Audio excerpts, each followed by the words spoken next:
Welcome to the Resistance School's training on how to make phone calls. My name is Megan Sarah, and I'm the CEO of 270 Strategies, a public engagement firm that helps campaigns, companies, and causes use the power of organizing, online and offline, to do good in the world. Having grown up in a family of organizers, I've been around phone banks and canvassing operations for as long as I can remember. Some of my first jobs were on the Robert Reich for Governor campaign and then the late Paul Wellstone's last Senate campaign. I've worked on 3 presidentials, including the 2012 Obama re-election campaign, and served as Battleground States Director on the 2016 Clinton campaign. While I've had many jobs outside of the electoral world, these campaigns have been some of the most inspiring and meaningful work that I've been a part of. There's something incredible about seeing the power of people coming together based on a set of shared values to make a difference. All of this campaign time has also meant that I've logged a lot of hours making calls to voters, supporters, and volunteers.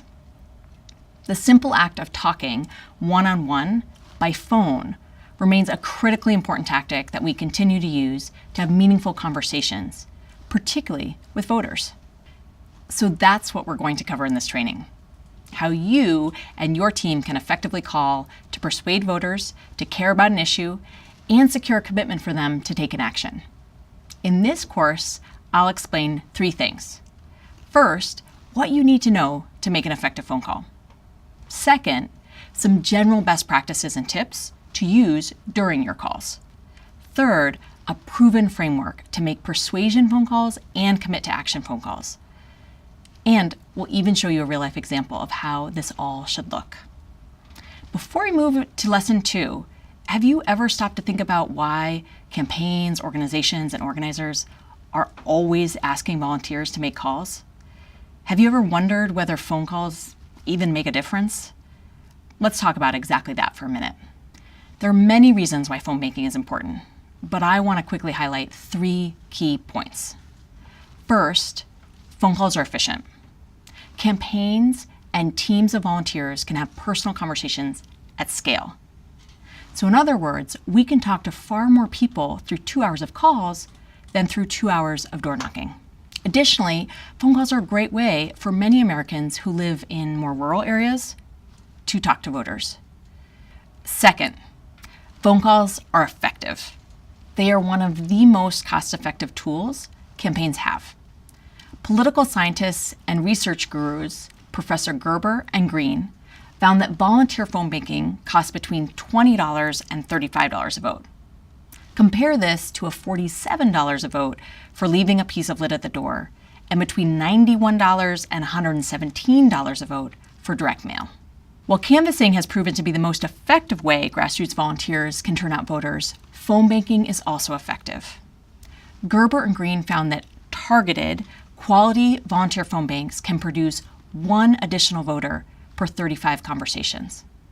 35 conversations, you might be saying, that's still a lot of work. Yes, it is.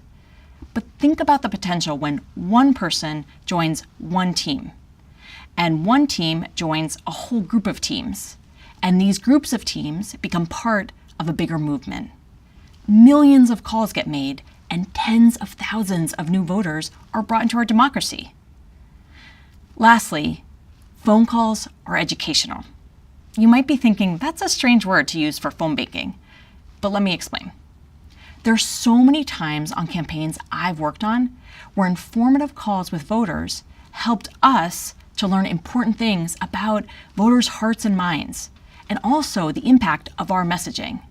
It's a critically important feedback loop for campaigns.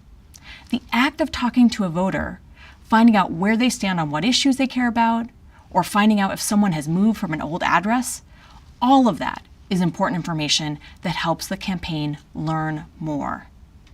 This means the campaign's data is improved, and future voter contact efforts at the door, future calls, or mail will all be better targeted and more effective.